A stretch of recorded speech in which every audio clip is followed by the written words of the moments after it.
মিরপুরের home of ক্রিকেটে পাকিস্তানের বিপক্ষে প্রথম টেস্টের দ্বিতীয় দিন লড়ছে বাংলাদেশ। প্রথম দিনটি পুরোপুরি নিজেদের করে নেওয়ার পর আজ দ্বিতীয় দিনও বড় সংগ্রহের লক্ষ্যে ব্যাটিং চালিয়ে যাচ্ছে টাইগাররা।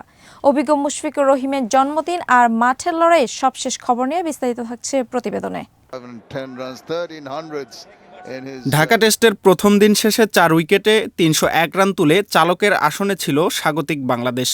আজ দ্বিতীয় দিন সেই আত্মবিশ্বাস নিয়েই মাঠে নামেন দুই অপরাজিত ব্যাটার মুশফিকুর রহিম ও লিটন কুমার দাস।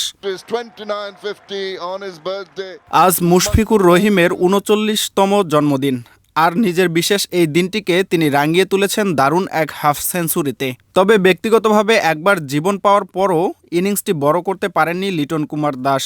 থিতু হয়েও সাজঘরে ফিরতে হয়েছে তাকে। এরপর মেহেদী হাসান মিরাজ ক্রিজে এসে শট খেলার চেষ্টা করলেও খুব একটা সুবিধা করতে পারেননি।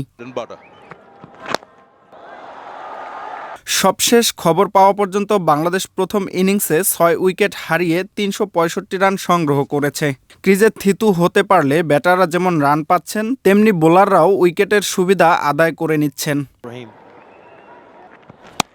সব মিলিয়ে মিরপুরের 22 গজে এখন পর্যন্ত একটি স্পোর্টিং উইকেট দেখা যাচ্ছে। লাঞ্চ বিরতির আগে টাইগারদের মূল লক্ষ্য হল স্কোরবোর্ডকে যত দ্রুত সম্ভব 400 রানের কোটা পার করে দেওয়া।